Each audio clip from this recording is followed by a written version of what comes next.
Ողջույն բարեկամներ, ես Տիգրան Խզմալյանն եմ, այսօր 2026 թվականի մայիսի 16-ն է և մենք կրկին շրջում ենք ավազե ժամացույցը։ Վերջին ժամերի գլխավոր միջազգային իրադարձությունը Ամերիկայի ու Չինաստանի նախագահների հանդիպումից հետո Եվրամիության շատ հետաքրքիր և ուղիղ առնչություն մեզ հետ ունեցող մի նախաձեռնություն է, համաձայն որի 35 երկիր, այսինքն Եվրամիությունը և մի շարք այլ երկրներ, այդ թվում Բրիտանիան, Կանադան, Եվրամիության ոչ անդամ երկրներ միավորվել են կարևորագույն մի նախաձեռնության շուրջը։ Ստեղծվում է միջազգային քրեական տրիբունալ Պուտինին և նրա կառավարությանը, ինչպես նաև ռուսական բանակի ղեկավարությունը դատելու քրեական պատասխանատվության ենթարկելու համար մեղադրանքները Ուկրաինայում իրականացվող ցեղասպանությունն են։ Կարելի է այստեղ ասել, որ ընկնող ցուլի դանակավորները շատանում են։ Իրականում դեռևս Հռոմի ստատուտի ընդունման ընթացքում 22-23 թվականներին, երբ որ այդ ստատուտը ուղիղ ընդգրկեց Պուտինին որպես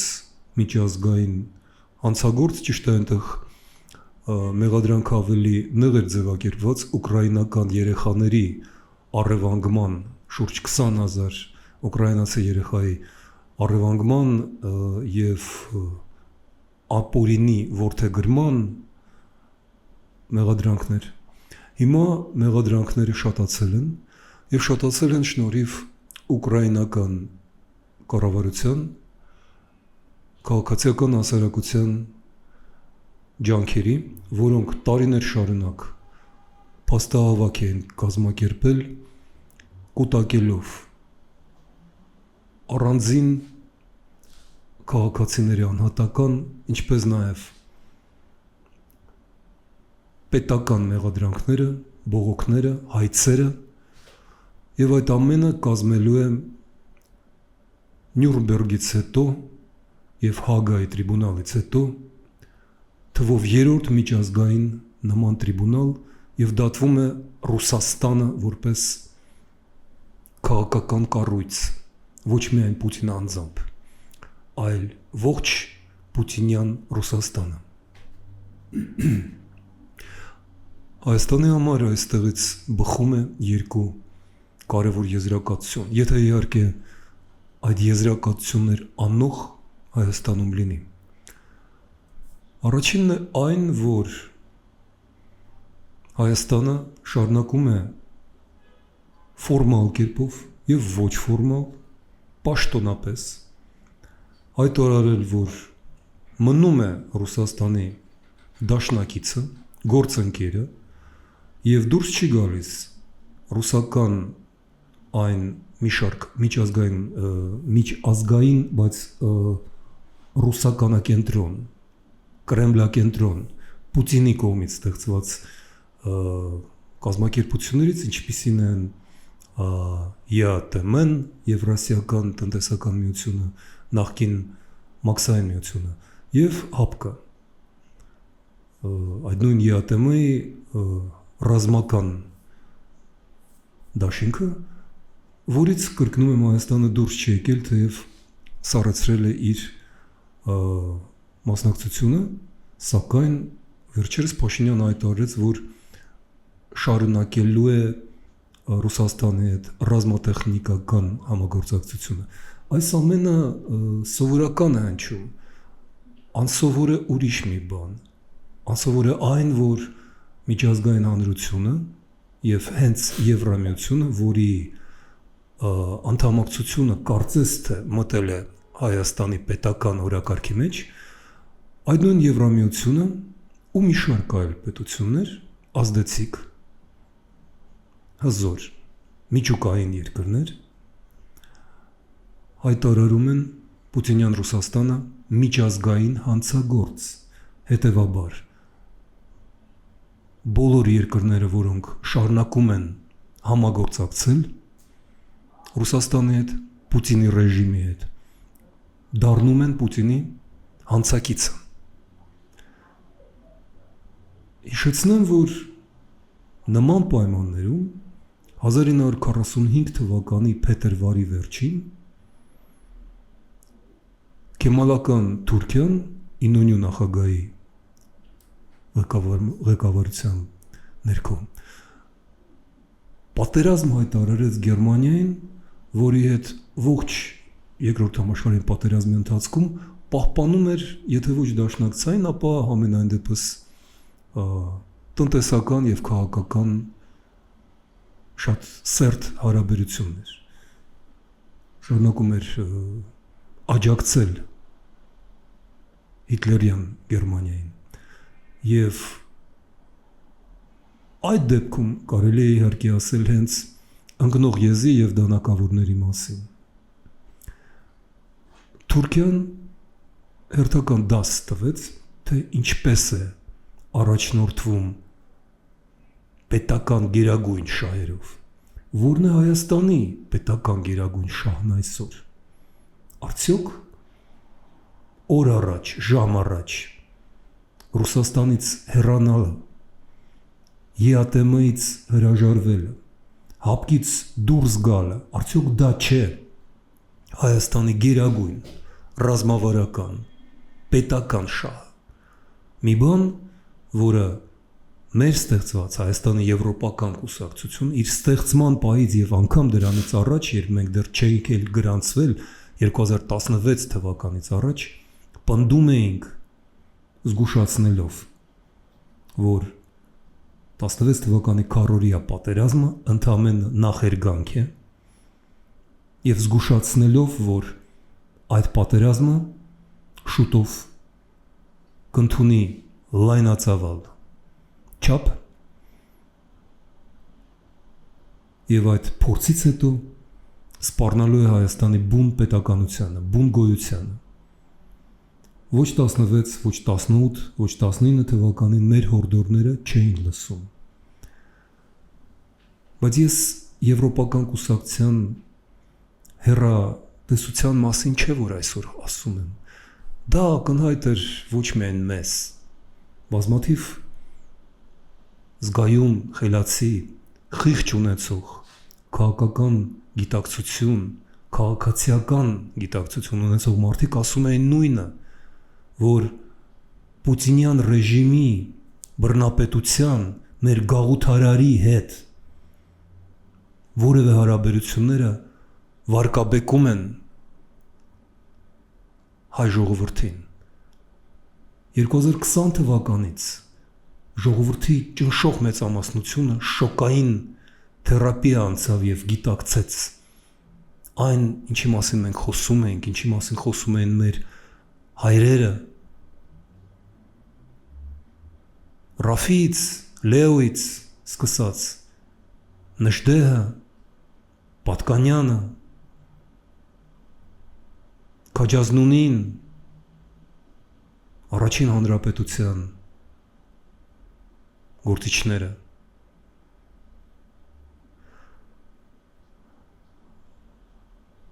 Մեզ պատասխանում են, որ կա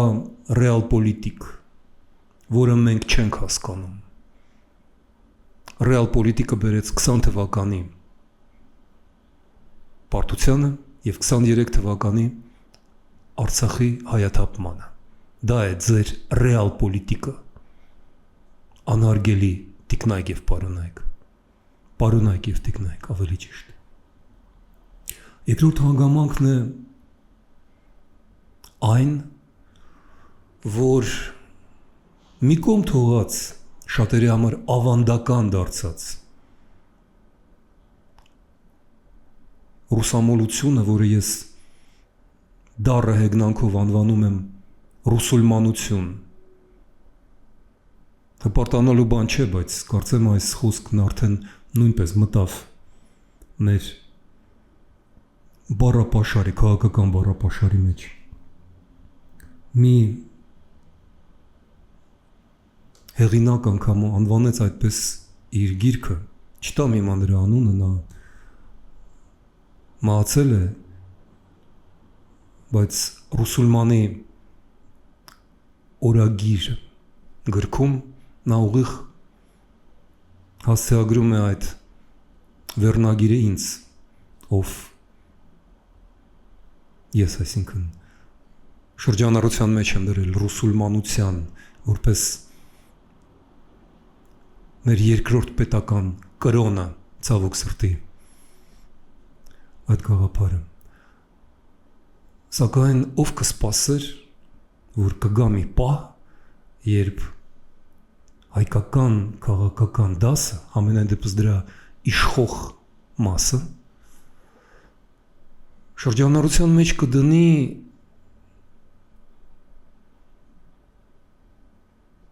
Ադրբեջանի և Թուրքիայի հետ մերձեցման գաղափարը որպես հայկական ռեալ պոլիտիկի կրկին այդ չարաբաստիկ ռեալ պոլիտիկը, այսինքն իրական քաղաքականությունը, իրական Հայաստանը։ Ես ստիպված մեջբերում եմ իշխող կուսակցության բառապաշարը։ Եվ դա է հիմա համարվում Հայաստանի պաշտոնական դիրքորոշումը։ Ինչու եմ ես հիշում այս պահին այդ մասին, որովհետև եթե Ուկրաինան իր հետևողական, համառ և սկզբից շատերի կողմից չընդունվող, Միացյալ Նահանգների, Եվրամիության մի շարք երկրների կողմից բոյկոտվող, դուք այդ ամենը պետք է որ հիշեք, ի հեճուկս այդ դիմադրությանը Ուկրաինան հասավ նրան, որ Ուկրաինայի դիրքորոշումը ընդունվեց որպես համաեվրոպական, համամարտկային, միակ ճիշտ մոտեցումը։ Առավել ևս, որ Ուկրաինան հանդես է գալիս ոչ պարզապես որպես զոհ, այլ որպես հերոսական դիմադրության առանցք։ Եվրոպան հիմա իր քաղաքական, արժեքային, բարոյական նկարագիրը կենտրոնացնում է Ուկրաինայի շուրջը։ Եվ մեկը մյուսի հետևից Ֆինլանդիայի վարչապետ Ստուբը, Ֆրանսիայի նախագահ Մակրոնը, բազմաթիվ այլ երկրների, Էստոնիայի ու Լիտվայի, Լեհաստանի և Իռլանդիայի, Իտալիայի և այլ Գերմանիայի և այլ եվրոպական առանցքային երկրների քաղաքական ղեկավարները համախմբվեցին, հիմա արդեն դա կարելի է դիտարկել որպես կատարված փաստ, Ուկրաինայի շուրջը և Ռուսաստանի դեմ։ Եվ այս պարագայում Հայաստանի պահպանվող դիրքորոշումը վերին աստիճանի սխալ է, անպատասխանատու և հակապետական, վերջինը վերաբերվում է հենց Հայաստանի պետական շահերին։ Հայաստանի եվրոպական կուսակցությունը ուկրաինական հարձակումի, Ուկրաինայի վրա ռուսական հարձակումից, ուկրաինական պատերազմի առաջին օրվանից, բառացիորեն 2022 թվականի փետրվարի 24-ի կեսօրից, երբ որ մենք առաջինը դուրս եկանք բողոքի ցույցի, ռուսական դեսպանատան դիմաց Երևանում, մենք որպես կուսակցության պաշտոնական դիրքորոշում ընդունեցինք Ուկրաինայի աջակցությունը որպես հայոց փրկության, հայոց ազատագրման և ապագաղութացման գլխավոր այս պահին գլխավոր գործոնը։ Բայց անսպասելիորեն կրկնում եմ շատերիս համար այդ պրոռուսական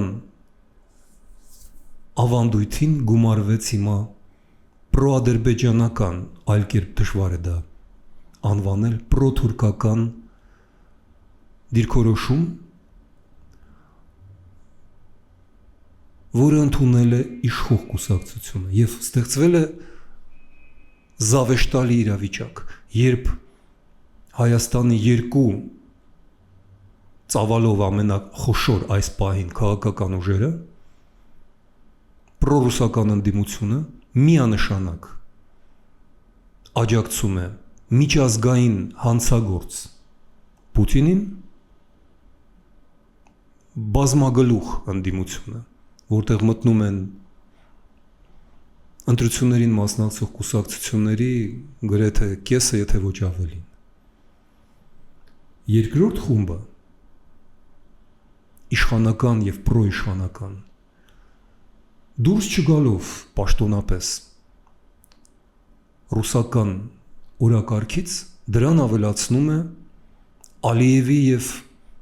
Էրդողանի հետ հարաբերությունների բարելավումը որպես իրենց իշխանությունը պահպանելու գրավական։ Այսինքն մի խումբը միայն Պուտինը ճանաչում, մյուսը Պուտինին գումարում է նաև Ալիևին եւ Էրդողանին, անվանելով դա ռեգիոնալիզմ, ռեալպոլիտիկ, իրական Հայաստանի պահպանումը։ Ահա ինչու նաև այդ պատճառով, գլխավորապես այդ պատճառով Եվրոպական կուսակցությունը հրաժարվում է մասնակցել այս կրկեսի, եթե դա կրկես է, այս թատրոնի, խամաչիկների թատրոնի, որովհետև հայոց իրական շահերը, ազգային, պետական, բոլորովին այլ տեղ են։ Հայոց գերագույն շահը պահանջում է երրորդ ճանապարհը, երրորդ ուժի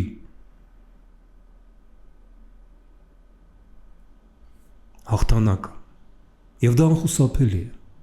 Դա լինելու է, այնպես ինչպես եղավ մեր բոլոր նախորդ կանխատեսումների իրականացումը, այդպես էլ կիրականանա նաև մեր այս կանխատեսումը։ Հայաստանում անխուսափելիորեն հավաքվելու է իրական ժողովրդավարական ընդդիմություն։ Եվ այդ երրորդ ուժը հրաժարվելու է ինչպես նախորդների խայտառակ պրոռուսական կողմնորոշումից, այսպես էլ ներկաների էլ ավելի խայտառակ պրո-ադրբեջանա-թուրքական կողմնորոշումից, այսպես կոչված ռեգիոնալիզմից, որովհետև երկու այս գաղափարներն էլ կործանարար, խայտառակ են հայոց պետականության,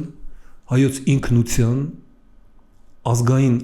արժանապատվության համար։ Եվ մենք պետք է հասնենք նրան, ինչին հիմա հասել է արդեն Ուկրաինան։ Իլհամ Ալիևը պետք է կանգնի միջազգային քրեական դատարանի առջև, ճիշտ այնպես, ինչպես կանգնելու է դրա առաջ Վլադիմիր Պուտինը։ Եվ դրա համար կուտակված եւ չկուտակված, բայց անխուսափելիորեն հավաքվող փաստերը, փաստահավաքը, հայցերը, բողոքները, պահանջները դառնալու են մեղադրական թուղթ, որով ապագա Հայաստանի կառավարությունը հանդես կգա միջազգային դատարանում։ Ալիևը ցեղասպան, հայատյաց, նացիստական բռնապետ է։ Եվ նա դատվելու է միջազգային քրեական տրիբունալով։ Մենք անպայման դրան պետք է հասնենք։ Պարզապես ես այս պահին խիստ անհրաժեշտ եմ համարում բարձրաձայնել դա։ Եվ ասածս բոլորովին չի նշանակում, որ մենք պատերազմ ենք հրահրում, ինչպես անմիջապես պիտակավորել են եւ շարունակում են պիտակավորել մեզ։ Ոչ, ես կրկնում եմ, սա միջազգային դատարանի օրենքի, իրավունքի խնդիր է, այլ ոչ թե ուժի գործոն։ Խնդիրը այն չէ, որ մենք չենք կարող ուժով կանգնեցնել 20 թվականի պատերազմը կամ 23 թվականի հայաթափումը Արցախում։ Իհարկե կարող ենք, բայց այսօր ես այդ մասին չեմ ուզում խոսել։ Ասածս այլ է։ Ուկրաինան նաև ռազմական ուժով, բայց նախ եւ առաջ միջազգային համերաշխության, միջազգային իրավունքի եւ օրենքի ուժով է ծնկի բերում Ռուսաստանին։ Միայն եվրոպական դաշինքի շնորհիվ է, որ Ուկրաինան կարողանում է դիմադրել 5-րդ տարին։ Շարունակում է ստանալ ֆինանսավորում իր բանակի համար, իր բնակչության համար, իր տնտեսության համար եւ հաղթելու է անպայման եւ ծաղկելու է անպայման։ Որտեղ է Հայաստանի տեղը, դերը այս ամեն ինչում։ Կրկնում եմ 2026 թվականի մայիսի 16-ին երկու շաբաթ Երևանյան Եվրոպայի վեհաժողովից հետո, ինչպես եւ կանխատեսում էի, ցավոք սրտի, Հայաստանը չի օգտագործել այդ ոսկե հնարավորությունը, երբ որ ոչ թե մեկ ոսկե ձկնիկ, այլ շուրջ 4 տասնյակ ոսկե ձկնիկներ եվրոպական եւ միջազգային կազմակերպությունների եւ պետությունների ղեկավարների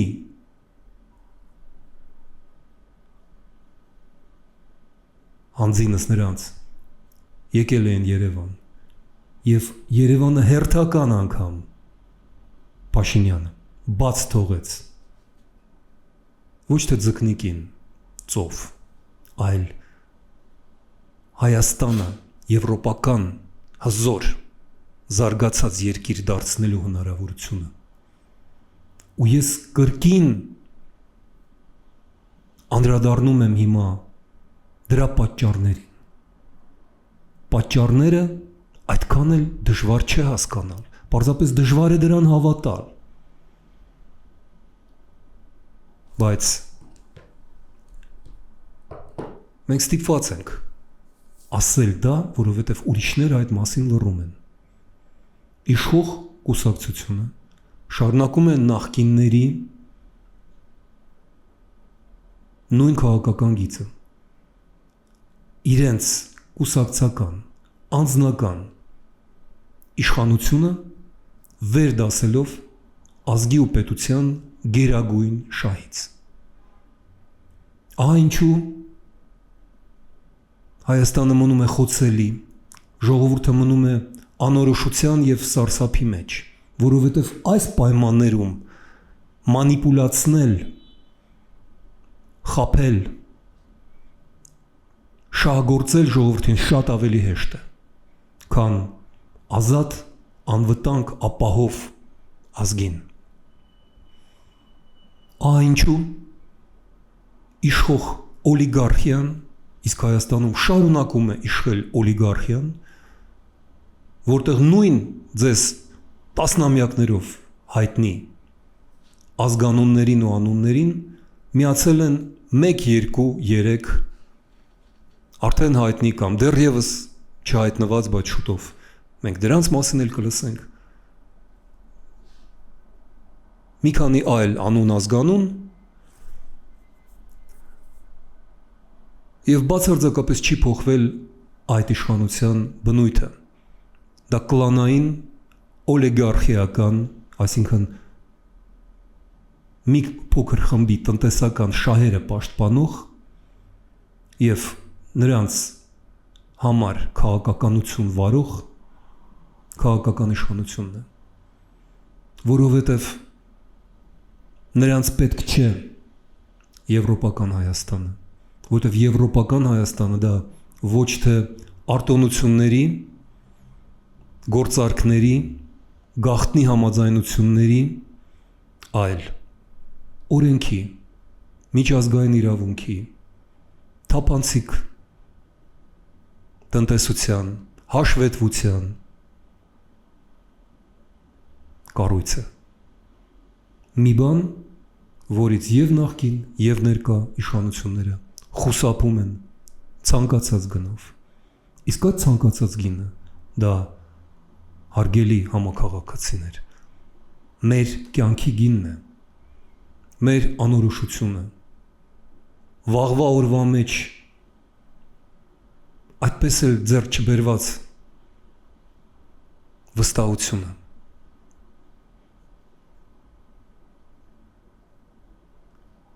Չհասկանալը, ինչ երկրում ենք մենք արթնանալու վաղը, ինչ է լինելու մեկ ամիս անց, մեկ տարի, էլ չեմ ասում 10, 20, 30 տարի անց։ Մենք վաղուց առաջարկել ենք պարզ, ոչ հեշտ, բայց գոնե հասկանալի տրամաբանական,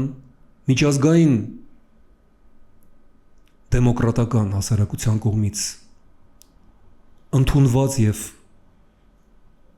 ակնկալվող ճանապարհը եվրոպական Հայաստան, որտեղ անհնար է համագործակցել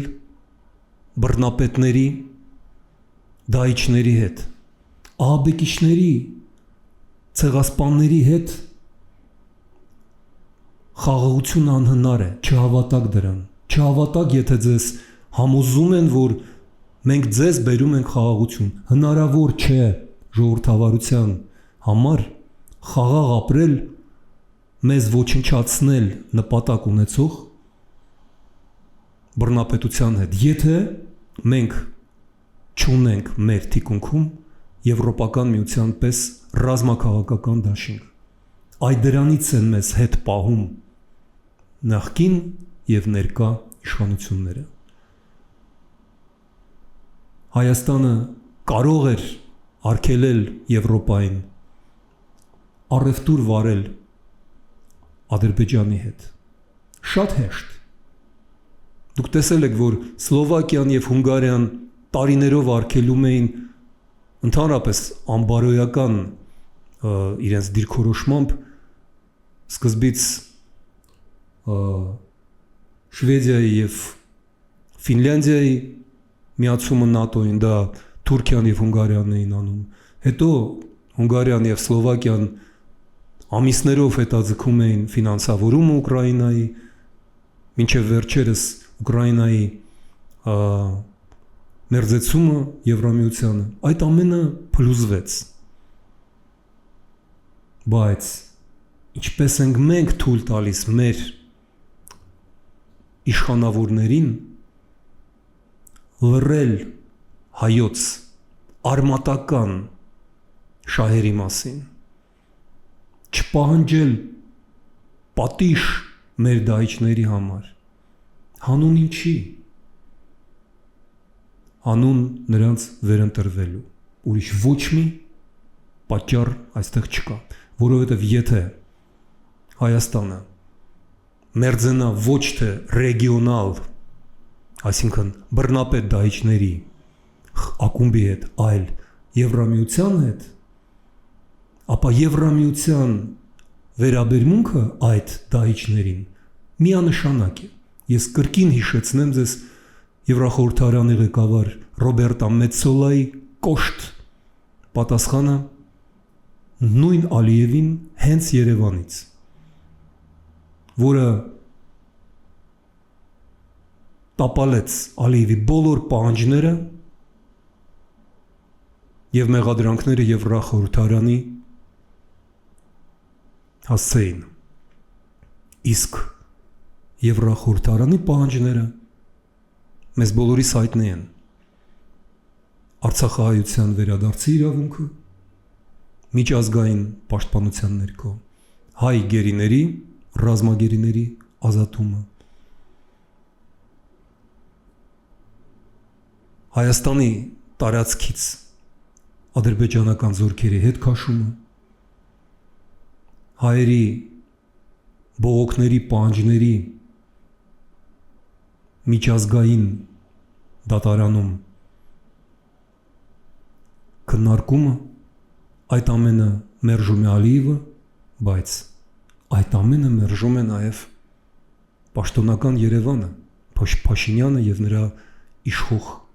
կուսակցությունը։ Ահա ինչու մենք դեմ ենք եւ նախկիններին իրենց պրոռուսական դիրքորոշմամբ եւ ներկաներին եւ այն, որ մենք ճիշտ ենք եւս մեկ անգամ հաստատվեց երեք, երբ որ Եվրոպական միությունը եւ մի շարք այլ պետություններ ընդհանուր առմամբ 35 պետությունները միջազգային տրիբունալ են ստեղծել Պուտինին դատելու համար։